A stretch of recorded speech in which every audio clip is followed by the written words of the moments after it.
திருக்கோவிலூர் தொகுதியில் அரசு கலைக்கல்லூரிகள், சிட்கோ உள்ளிட்ட ஏராளமான நலத்திட்டங்களை நிறைவேற்றியுள்ளதாக முன்னாள் அமைச்சர் பொன்முடி தெரிவித்துள்ளார். திருக்கோவிலூர் சட்டமன்ற தொகுதிக்குட்பட்ட அரக்கண்டநல்லூர் பேரூராட்சியில் இளைஞரணி நிர்வாகிகள், செயல் வீரர்கள் கூட்டம் நடைபெற்றது. மாவட்ட இளைஞரணி அமைப்பாளர் அன்பு தலைமையில் நடைபெற்ற இந்த கூட்டத்தில் திருக்கோவிலூர் தொகுதி திமுக வேட்பாளர் பொன் கௌதம சிகாமணி, திமுக துணை பொதுச் செயலாளரும் முன்னாள் அமைச்சருமான பொன்முடி ஆகியோர் கலந்து கொண்டனர். செயல் வீரர்கள் கூட்டத்தில் பேசிய பொன்முடி, திருக்கோவிலூர் தொகுதியில் 2 அரசு கலைக்கல்லூரிகள், அரக்கண்டநல்லூரில் சிறிய விளையாட்டு அரங்கம், சிட்கோ தொழிற்பேட்டை உள்ளிட்டவை திராவிட மாடல் ஆட்சியில் அமைக்கப்பட்டுள்ளதாக கூறினார்.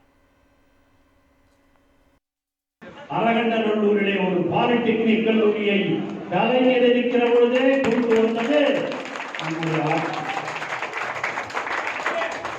அதே போல அவர் சொன்னதை போல இங்கே ஒரு தொகுதிக்கு ஒரு விளையாட்டு மைதானம் என்று உதயநிதி அவர்கள் அறிவித்ததை தொடர்ந்து, அவர்தான் விளையாட்டுத்துறையினுடைய அமைச்சர், அறிவித்ததை தொடர்ந்து அரகண்டநல்லூரிலே ஒரு மைதானத்தையும் உருவாக்குவதற்கு அங்குதான் அதுக்கு இடத்தெல்லாம் பார்த்து கொடுத்து அதையும் உருவாக்கியது இங்கேதான். ஆக வேலை வாய்ப்பு இளைஞர்களுக்கு வேண்டியது. அதைத்தான் கௌதம சிகாமணி சொன்னார்.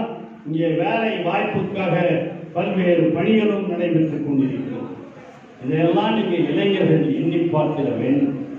இங்கே வந்திருக்கிற இளைஞர்கள் எல்லாம் இதை எண்ணி பார்த்து செயல்பட வேண்டும்.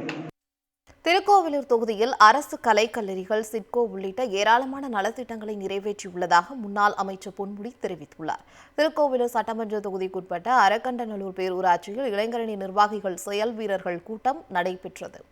மாவட்ட இளைஞரணி அமைப்பாளர் அன்பு தலைமையில் நடைபெற்ற இந்த கூட்டத்தில் திருக்கோவிலூர் தொகுதி திமுக வேட்பாளர் பொன் கௌதம சிகாமணி, திமுக துணை பொதுச் செயலாளரும் முன்னாள் அமைச்சருமான பொன்முடி ஆகியோர் கலந்து கொண்டனர். செயல் வீரர்கள் கூட்டத்தில் பேசிய பொன்முடி, திருக்கோவிலூர் தொகுதியில் 2 அரசு கலைக்கல்லூரிகள், அரக்கண்டநல்லூரில் சிறிய விளையாட்டு அரங்கம், சிட்கோ தொழிற்பேட்டை உள்ளிட்டவை திராவிட மாடல் ஆட்சியில் அமைக்கப்பட்டுள்ளதாக கூறினார். அரகண்டநல்லூரிலே ஒரு பாலிடெக்னிக் கல்லூரியை கலைஞர் இருக்கிற பொழுதே கொண்டு வந்தது. அதே போல அவர் சொன்னதை போல இங்கே ஒரு தொகுதிக்கு ஒரு விளையாட்டு மைதானம் என்று உதயநிதி அவர்கள் அறிவித்ததை தொடர்ந்து, அவர்தான் விளையாட்டுத்துறையினுடைய அமைச்சர், அறிவித்ததை தொடர்ந்து அரகண்டநல்லூரிலே ஒரு மைதானத்தையும் உருவாக்குவதற்கு அங்குதான் அதுக்கு இடத்தெல்லாம் பார்த்து கொடுத்து அதையும் உருவாக்கியது இங்கேதான். ஆக வேலை வாய்ப்பு இளைஞர்களுக்கு வேண்டியது. அதைத்தான் கௌதம சிகாமணி சொன்னார்.